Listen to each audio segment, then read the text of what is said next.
entrevista ao Tribunal da Madeira como candidato a líder do PSD. Vou começar por perguntar, doutor, o que é que o levou a se candidatar à liderança do PSD Madeira? Se foi uma opção sua, se foi incentivado, qual foi o motivo? É uma opção pessoal, cívica e política. Cívica porque acho que um dos atos fundamentais de cidadania é a participação na vida pública.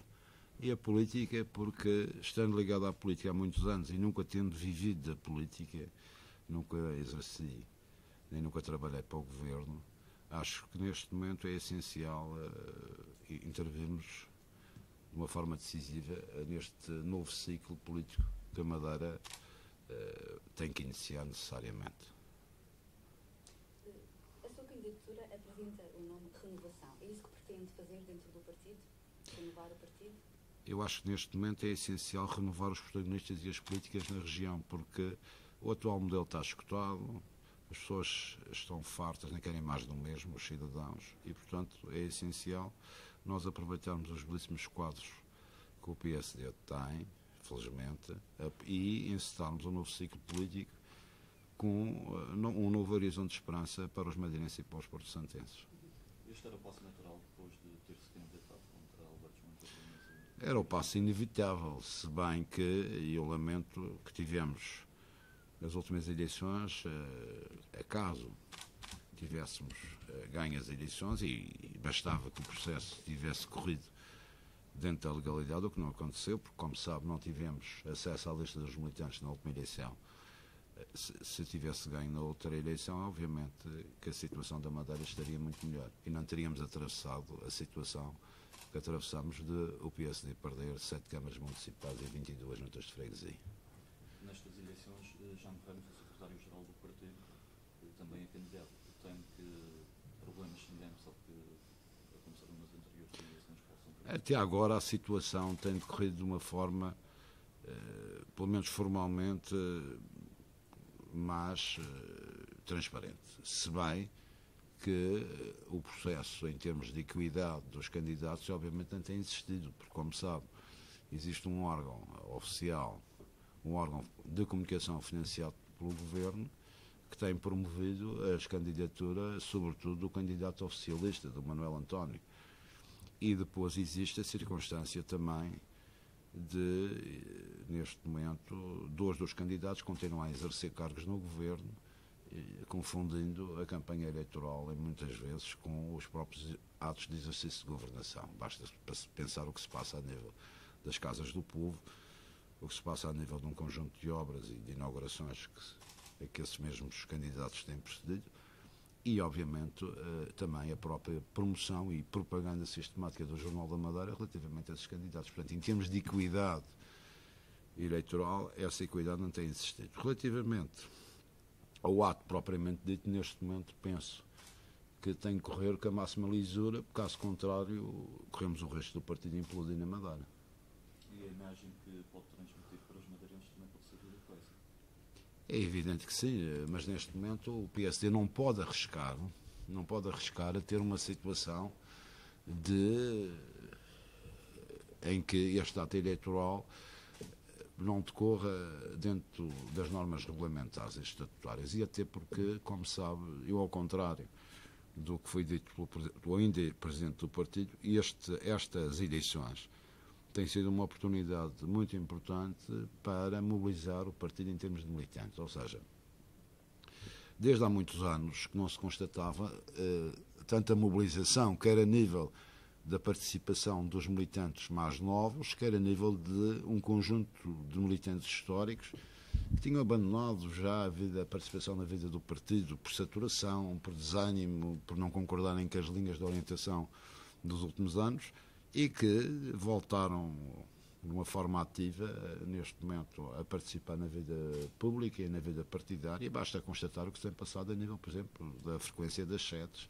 Acho que estas eleições têm sido uma grande oportunidade de mobilização e, sobretudo, de galvanização do partido. Sente que tem sido dos candidatos mais atacados? Tem uma sensação como que ele não corresponde inteiramente? Eu tenho sido atacado politicamente e até por vezes pessoalmente, mas isso quem está na política tem que estar preparado para isso. E como dizia o outro, só se atiram pedras às árvores que dão frutos. Portanto, não tenho nenhum problema relativamente a isso.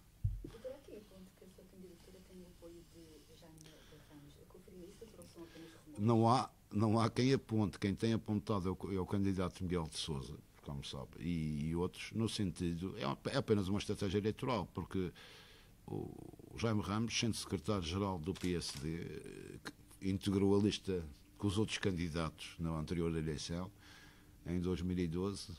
Todos os meus adversários integraram a lista com Jaime Ramos e o Dr. Alberto João Jardim contra nós. Portanto, não há nenhuma razão para o Jaime Ramos me apoiar, até porque eu sou um candidato contra o atual status quo que ele faz parte. Como vê já agora o facto de um dos candidatos à liderança do partido ser, portanto, apoiado pelo Dr. Jardim? Acha que isso poderá trazer vantagem, neste caso, a esse candidato, que é o Manuel António, e desvantagem aos outros candidatos, ou nem por isso? Eu agora já não sei qual é o candidato que o Dr. Alberto João apoia, porque, segundo parece, era o Manuel António. E não o vice-presidente. Mas, segundo o último jantar, ele fez um grande elogio no jantar de Natal agora ao Jaime Ramos, portanto não sei quem é que está a ser enganado. Mas eles lá devem se entender. Há uma coisa que eu digo, há um candidato que o Dr. Alberto João não apoia, que sou eu.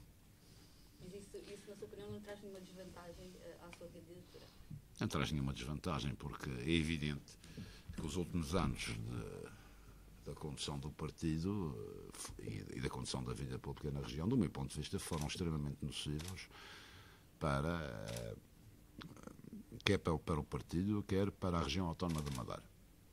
E é óbvio que eu, sendo e tendo tido uma atitude crítica relativamente à liderança, é óbvio, à liderança e à condução da política, porque eu acho que neste momento não vale a pena estar a escamotear a questão. Acho que quem tem a responsabilidade de conduzir os destinos da região é que é o responsável. Portanto, os últimos anos e, sobretudo, as políticas que foram seguidas nos últimos anos, do meu ponto de vista, foram extremamente nocivas e contraproducentes para a Madeira. E a crise que a Madeira está a atravessar não pode ser dissociada dessa condução. Isso quer dizer que Alberto João Jardim já devia ter saído há muito tempo? Já do partido como do poder? Foi aquilo que eu disse. Eu acho que já nas últimas eleições, por isso é que eu me candidatei, já se constatava de facto que a Madeira tinha cerrado um ciclo. O ciclo do crédito torrencial, do endividamento, da obra pública, isso já tinha acabado. Desde a crise de 2008, que era fundamental inverter as políticas. Toda a gente tinha percebido isso.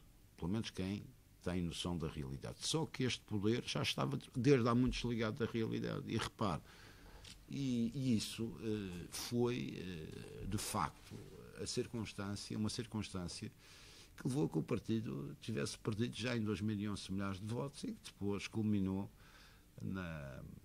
naquilo que foi a derrota, que é uma derrota da liderança, não dos candidatos, nas últimas eleições autárquicas, porque o desgaste no eleitorado tradicional do partido, a arrogância, os procedimentos, a forma de estar e de se fazer política estava completamente dissociada daquilo que eram as aspirações e, sobretudo, o sentir da população. Ainda hoje há quem diga que Alberto João Jardim continua agarrado ao poder, até pelo próprio comportamento que tem vindo a ter nesta campanha. Concorda com esta perspectiva? É óbvio que está agarrado ao poder agora. Há aqui uma situação que é esta. O partido é um instrumento ao serviço da população da Madeira e do Porto Santo. E é nesse sentido que, neste momento, os últimos anos foram anos perdidos para a região.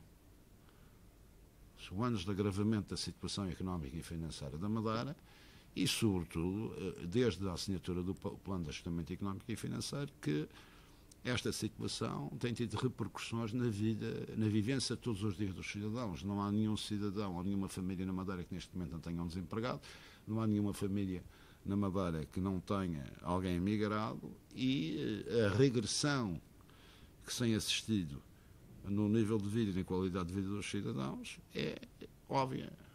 A situação de estrangulamento das empresas, diminuição do consumo, a circunstância de termos, de facto, uma região que, sendo uma região periférica ou ultraperiférica, como quiser chamar, onde a população paga mais impostos do que, por exemplo, nos Açores ou no continente. Portanto, isto é uma situação insustentável. Portanto, o colete de forças, o que levou o culminar desta situação de uma política não consentânea com os tempos que se vivia, nem com as necessidades intrínsecas de desenvolvimento da região, levou a que se assinasse um colete de forças que foi o Plano de Ajustamento Económico e Financeiro, que é um resgate, no fundo, e que vai constranger toda a margem política para se liberar qualquer decisão de corrupção e a própria autonomia, não é?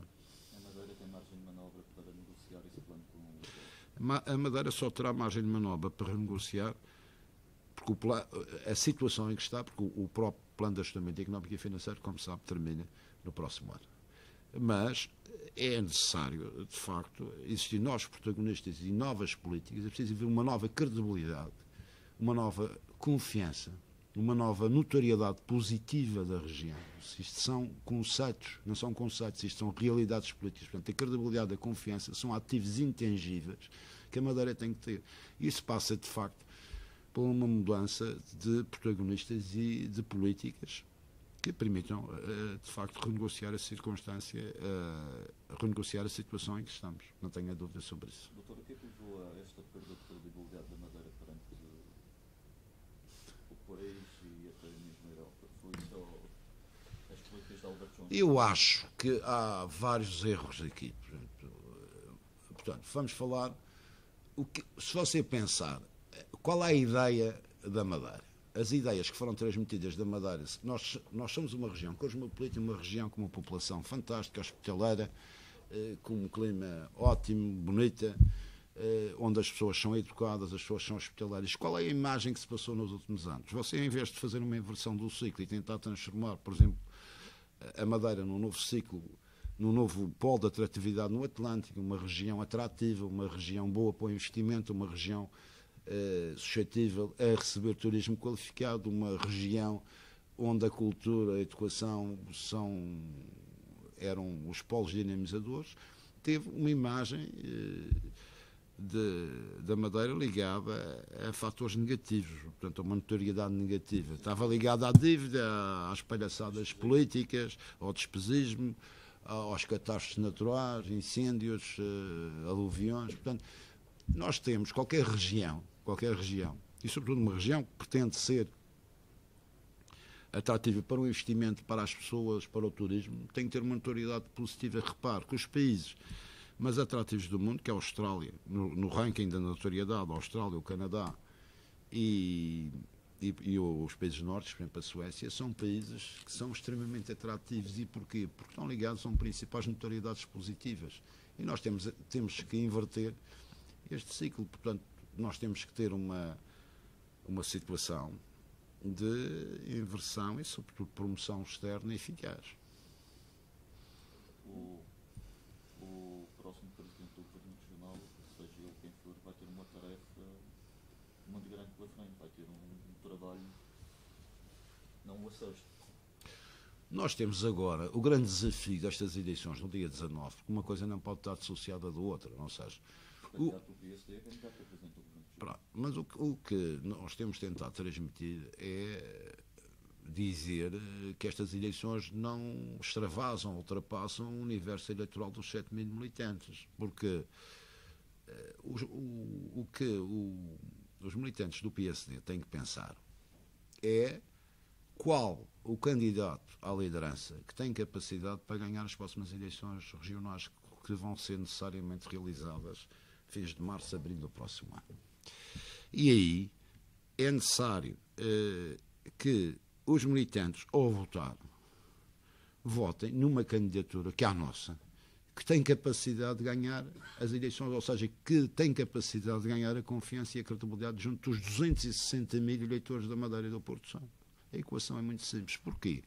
Porque estar a eleger um líder, uma liderança, que não tenha a renovação, que seja mais do mesmo, vai levar a que o partido perca as eleições regionais. Portanto, e nós não queremos repetir o fim que aconteceu nos Açores em 96, onde há 18 anos você tinha o Dr. Madruga da Costa, que tinha ficado no exercício da governação, que não é uma pessoa simpática, com ligação efetiva ao povo açoriano. Veio o Dr. Álvaro Damas, que Formalmente era um homem que sabia muito de finanças, tinha uma grande ligação a Lisboa, mas tinha um grande problema de comunicação e de ligação efetiva à população. E o PSD perdeu há 18 anos as eleições. E o PS, na altura, conseguiu recuperar o Carlos César uma margem de desvantagem de 20% no processo eleitoral e ganhou as eleições com cerca de 46%. E há 18 anos que o PSD Açores está na oposição. Portanto, o que está aqui em equação neste momento é os militantes do PSD saberem qual o candidato que tem a capacidade de ganhar as próximas eleições regionais. E não tenha dúvida nenhuma que só a nossa candidatura é que tem experiência eleitoral. Nós já ganhamos 4 eleições com maioria absoluta, 4, todas com maioria absoluta, naquilo que é o maior círculo, entre aspas, porque o círculo é hoje único, como se sabe, o que torna mais difícil, porque o PSD tem que penetrar nas zonas mais urbanas, e nas zonas mais urbanas aquelas que são mais críticas e que têm um maior número de eleitores, como seja o Funchal. O Funchal tem 106 mil eleitores, segundo os dados do último censo. Portanto, nós já ganhamos aqui as eleições 4 vezes, a última vez ganhamos com quase 57%. Portanto, nenhum candidato tem experiência eleitoral. Tem apenas um poder delegado do exercício do governo, por exemplo, os dois. E ganham eleições com margens maiores do que aquelas que o próprio Presidente do Governo. É evidente. Portanto, neste momento o que está em causa é saber se, neste novo ciclo político, o PSD vai continuar a liderar a região neste novo ciclo político ou não vai fazê-lo. Se vamos dar oportunidade aos novos quadros do partido de exercerem as suas funções de serviço à região neste novo quadro político, ou vamos para a oposição. Se nós não ganharmos, eu tenho quase a certeza que vamos para a oposição. Doutora, o candidato Miguel Sousa afirmou que é o único candidato com um programa que poderá mudar o rumo da Madeira. Comparando com os outros candidatos, nenhum tem um programa. Nenhum tem programa. Todos nós, eu pelo menos eu tenho programa. Já tenho um programa feito em 2012, nas últimas eleições, e temos um agora. Aliás, o programa está apresentado. Quais são as suas prioridades, doutor, já agora, caso seja eleito? As prioridades para Madeira? Sim. Nós temos uma multiplicidade de problemas. O primeiro, obviamente, é renegociar a situação económica e financeira que estamos, libertar dinheiro para a economia. Depois temos que resolver problemas que são candentes e são essenciais para o futuro desenvolvimento da Madeira. Vou-lhe dar 2, por exemplo. O Sistema Regional de Saúde, neste momento, temos ótimos médicos, ótimos enfermeiros e ótimos técnicos de saúde. Não temos uma tutela política má que levou à disfuncionalidade do sistema. Portanto, é preciso reabilitar este sistema e prestar um serviço fundamental para a população. E o sistema tem que assentar, como sabe, e como foi no tempo do Dr. Nel Mendonça, que foi o fundador do Sistema Regional de Saúde, nos 3 pilares essenciais, que é o sistema público de saúde, o sistema privado, tendo por base a contratualização de uma forma transparente, no sentido de racionalizar os meios e poupar recursos, e o sistema público não lucrativo. É evidente que os índices de saúde e aquilo que se tem passado na saúde, as disfuncionalidades da saúde, têm que ser imediatamente invertidas e temos que pôr o sistema a funcionar com uma política e com uma estratégia de médio e longo prazo. Portanto, isso é a primeira prioridade, porque eu não posso admitir que a degradação dos serviços de saúde que se está a assistir na região. Acho que isso é insustentável, sobretudo quando, como sabe, nós gastamos, ou temos orçamentado, cerca de 354 milhões de euros para a saúde. Outra situação que eu acho que tem que ser rapidamente, temos que atacar, e que também a tutela política andou a dormir nestes últimos tempos, só agora é que o secretário se lembrou, coitado, ao fim deste tempo todo, começou-se a lembrar que era preciso intervir, porque nós temos aqui na Madeira um sistema regional de educação, e quer dizer aqui de uma forma muito clara que a Madeira não tem qualquer futuro se não tivermos uma população e não ministrarmos à nossa população uma educação e uma formação de excelência. Portanto, no século XXI nós estamos a concorrer com todas as economias no mundo global. Portanto, a formação e a educação são ativos essenciais para o desenvolvimento da região. E nós temos aqui números, temos ótimas escolas, temos um conjunto de professores excelentes, pessoas técnicos de educação excelentes, temos uma tutela política, porque anda aos zigue-zagues, temos infraestruturas escolares ótimas, mas você vai ver os números de educação, é uma verdadeira catástrofe. Temos 27% de abandono escolar na Madeira, portanto é um número insustentável. A média nacional é neste momento 19%, e a maioria dos países, a República Checa 5,8%, a Irlanda 8%, portanto, eu não sei o que é que se está a passar. Há que auditar o sistema e nós temos que acabar com isto, porque nós não podemos ter quase 1/3 dos alunos sem acabar o ensino escolar obrigatório. Portanto, o ensino obrigatório. Isto é catastrófico.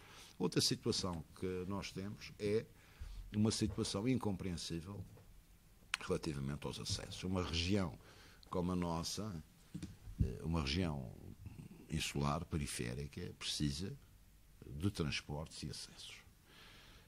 Neste momento, desde a liberalização que foi negociada em 2008, foi mal negociada. Porquê? Porque o Estado, como sabe, entrava com 20 milhões de euros para o subsídio de transporte de passageiros para residentes e para os residentes da Madeira. O Estado, nesta negociação, passou a entrar apenas com 8 milhões de euros, ou seja, poupou 12 milhões de euros, e o que os madeirenses ganharam foi ter passagens, como teve no outro dia, a ver 552 euros no Natal e 500 e tal euros no... Portanto, nós temos neste momento que retomar, de renegociar o sistema e termos, na verdade, pelo menos fazer como os Açores. Os Açores manteve os 16 milhões de euros com participação do subsídio de mobilidade ou de transporte nacional e estabeleceu um limite de tarifário para os bilhetes, para os residentes de 134 euros e para os estudantes de 99. Portanto, isto tem que ser rapidamente reformulado, porque a situação é insustentável. Temos, por outro lado, também aqui uma situação que se vai protelando no tempo, ninguém consegue resolver, ninguém percebe porquê. Temos um transporte de mercadorias para a Madeira, que tem efeitos devastadores na nossa economia, deve ser o mais caro do mundo, penso eu, porque eu tenho uma estimativa, fiz um pequeno balanço, em que um frete de um contentor de 20 pés, por exemplo, de Nova Iorque para Roterdão, custa entre 800 e $1.000, e de Lisboa para a Madeira custa 1.700 euros. Portanto, alguém tem que me explicar isto, que eu não consigo compreender o que é que se passa. Portanto, é essencial baixarmos os preços da operação de transporte de mercadorias para termos uma economia competitiva. Não sei, já temos um operador que tem licença e que funciona sobre o modo, portanto, aí o Governo tem que intervir rapidamente e resolver este assunto de uma forma clara e transparente. Depois temos a situação que também é incompreensível de não se ter um transporte marítimo para a Madeira, como tivemos o ar, mas que é carga agregada. Penso que é essencial retomarmos, nem que seja sazonalmente, essa ligação, com uma interface quer no Porto Santo, quer em Canárias, como acontecia, mas obviamente que é essencial levarmos em linha de conta aquilo que eu defendo, que é o subsídio ao passageiro. O subsídio ao passageiro, a linha é viável e é estratégico existir uma ligação também marítima de passageiros. Relativamente ao Porto Santo, o Porto Santo neste momento tem um problema, não tem acesso, os acessos são caros e por conseguinte a economia do Porto Santo está devastada, sobretudo no inverno, porque durante porque o modelo está errado. Veja que durante 3 anos você teve a SATA a operar na linha, recebeu um subsídio do Estado de 6 milhões de euros, 2 milhões por ano. Portanto, esse subsídio estava assegurado a priori, o que não leva a um incentivo da linha, não leva a um incentivo de transporte de passageiros, porque se você levar o passageiro é descontado relativamente à verba que a companhia já recebia. Como o modelo não funcionou, obviamente repetiu-se o modelo à boa maneira, com extrema clarividência, como o modelo tinha falhado nos últimos 3 anos, repetiu-se o modelo para a Eurovip agora com 5 milhões de euros, ou seja, a Eurovip recebe cerca de 1.700.000 euros por ano, e o que é que acontece? E o modelo é o mesmo, ou seja, para eles levar passageiro ou não levar passageiro é igual, porque recebem sempre a comparticipação. O que é que acontece? Você vai ao Porto Santo, que as taxas do aeroporto ao preço que estão, é 127 ou 130 euros uma passagem, vai de manhã, vem à noite, portanto, não há passageiro, não há green line, não há incentivo a levar passageiros, portanto, a situação é catastrófica. E relativamente à linha marítima, também, obviamente, o modelo também está, neste momento, não é funcional. E porquê? Porque a estimativa que se tinha feito relativamente ao lobo marinho, a estimativa do número de passageiros a transportar, neste momento, está muito abaixo. E é óbvio que temos que assegurar o subsídio ao passageiro, quer aéreo, quer marítimo. Porquê? Porque o futuro do Porto Santo passa por uma coisa simples. Você pode fazer o que quiser na ilha. Se não tivermos transportes baratos e acessos rápidos, nós não temos hipótese. E é bom, talvez, esclarecer o seguinte. O subsídio ao passageiro em regiões que não queriam, como é onde o mercado não queria escala, é normal. Tem isto na Turquia, tem isto nas ilhas gregas, nas ilhas turcas. E isso tem um efeito multiplicador. Porquê? Porque se você atribuir, por exemplo, um subsídio ao passageiro numa deslocação ao Porto Santo, basta um casal, por exemplo, ingerir uma refeição no Porto Santo, isso já tem um efeito multiplicador de 22 euros, por exemplo, só no IVA. E o efeito multiplicador a nível fiscal e na indemnização da economia é fundamental. O Orçamento Regional para 2015 está a ser discutido agora, nesta semana, pelo Governo, que se cessa funções em janeiro. Este orçamento deveria ter aguardado para um novo Governo? Não, eu acho que neste momento não faria muito sentido a região. Temos a aprovar um orçamento. Se o orçamento não fosse aprovado, nós não podemos trabalhar por duodécimos. Portanto, o que vai acontecer é que, a partir do momento em que são marcadas as eleições regionais, e espero que antecipadas, o Governo entra em gestão. E, obviamente, o próximo Governo tem possibilidades de elaborar um orçamento. Retificativo. Um orçamento. Doutor, neste orçamento regional, portanto, atribui mais 600 mil euros à Marina do Lugar de Baixo. Isto para ser uma insistência, uma teimosia por parte do Governo em manterem, dispensar valores quando temos a saúde, pronto, como temos, a educação? Eu hoje tomei uma posição sobre isso. Eu acho que quer dizer que não. Que já esta ideia. Pronto, é aquilo que estava a dizer. É fazer política. Ou seja, isto são atos políticos completamente desligados da realidade económica e social. Então, se você tem, como eu já vi nos centros de saúde, falta de, por exemplo, de medicamentos ou de agulhas ou não sei o quê, você vai gastar 600 mil euros numa obra onde já gastou mais de 100 milhões e que não está auditada e que tem que ser resolvida, mas nem se sabe como é que se vai resolver. Portanto, nada disto tem sentido. Portanto, isso é uma situação perfeitamente que é perniciosa para o partido e, sobretudo, que não abona o Governo.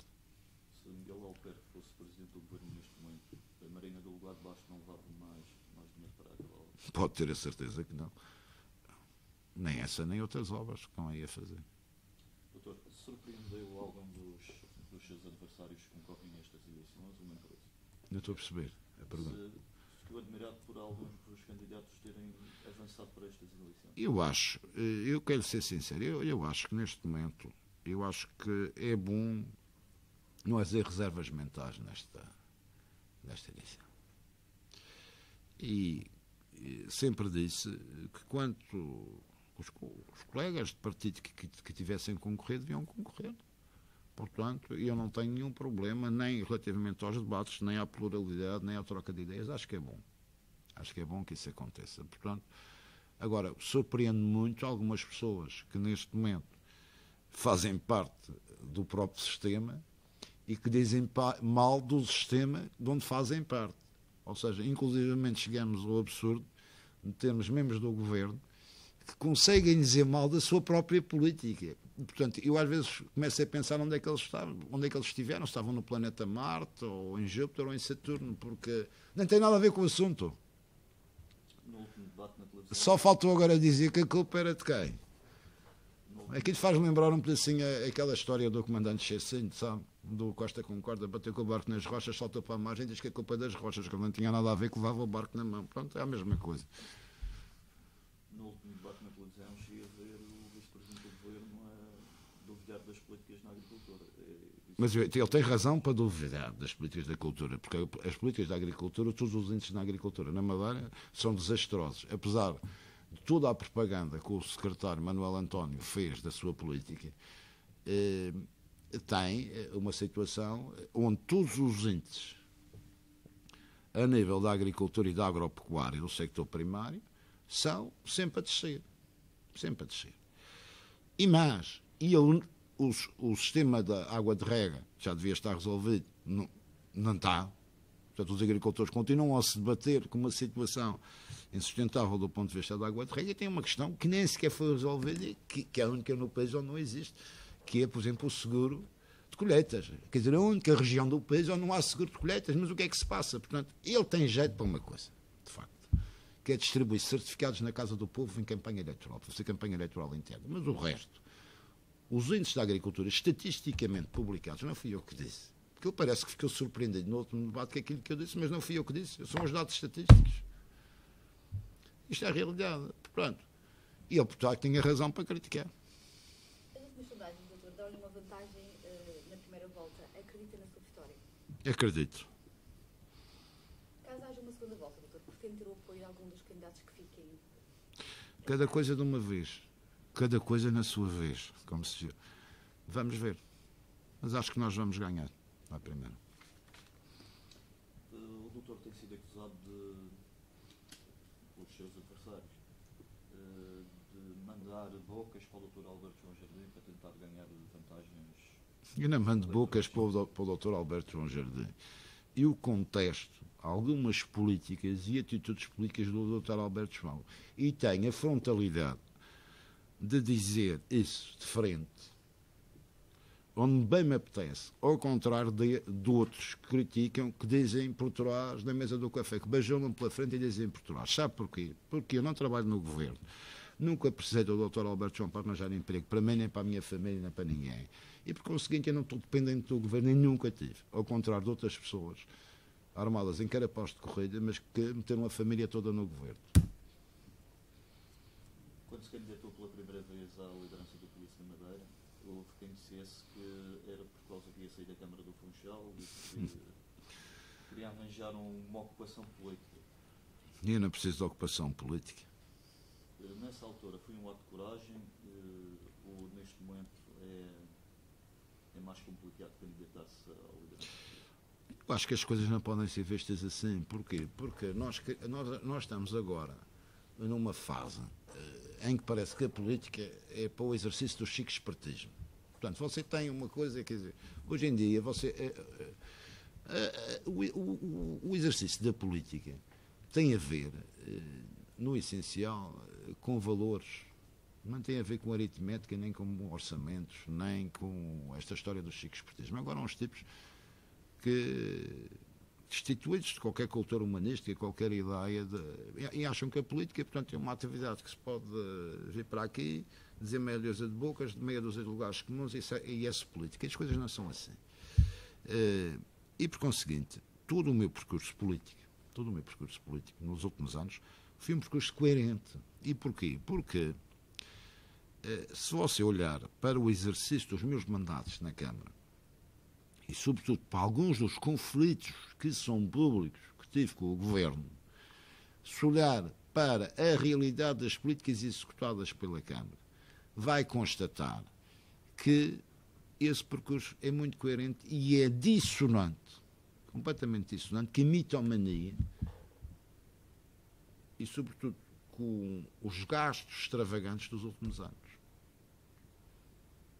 que o Governo executou. Portanto, houve um conjunto de divergências públicas entre aquilo que eram as políticas da Câmara e aquilo que eram as políticas do Governo, e que tem a ver exatamente com aquilo que eu entendia que, numa escala menor, a região estava a precisar. Porquê? Porque nós, neste momento, estamos num momento de viragem decisiva para a Madeira.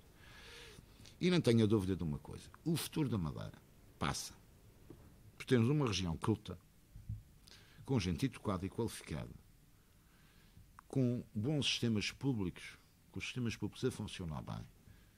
E isso é o valor acrescentado que nós temos de dar. Tipo, pessoas formadas, qualificadas e cultas.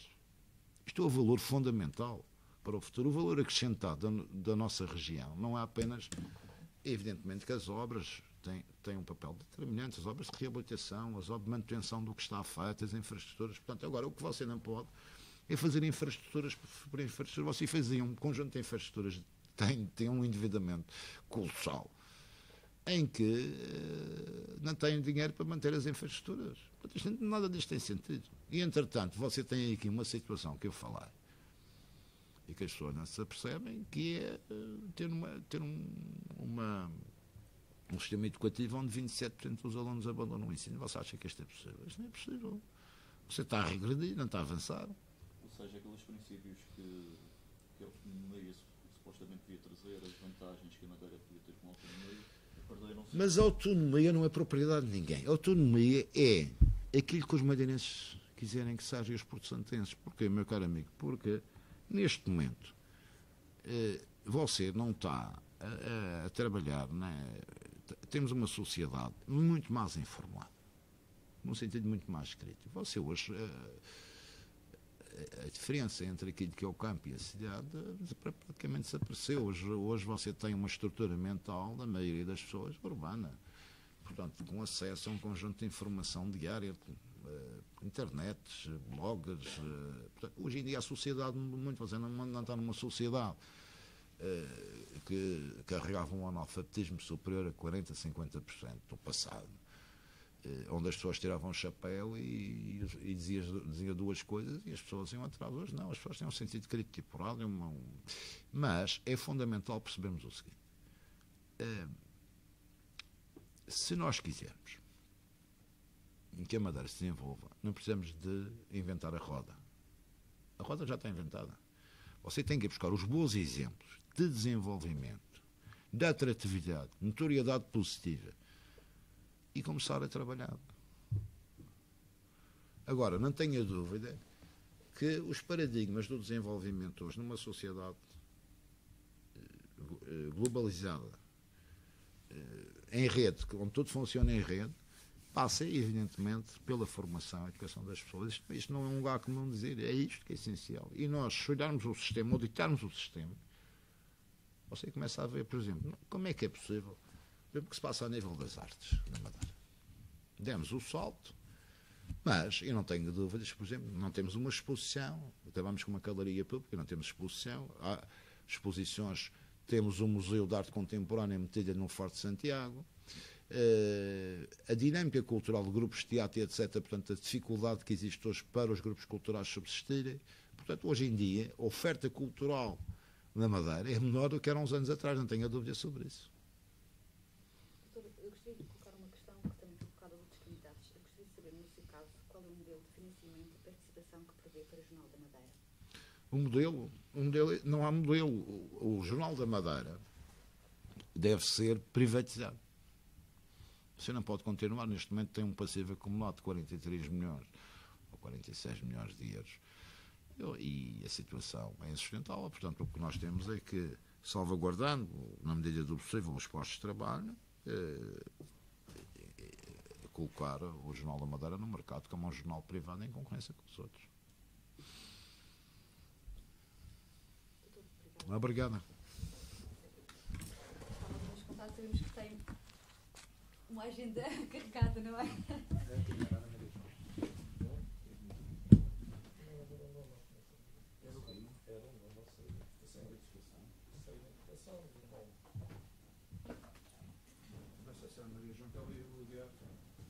Ela vai me ligar às 11. Não. Quem deve fazer as perguntas curtas?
tenho esta que foi que explicar tudo para. Metes uma garrafinha pequena, vazia. Não, mas isto também é abrir e deixar aí.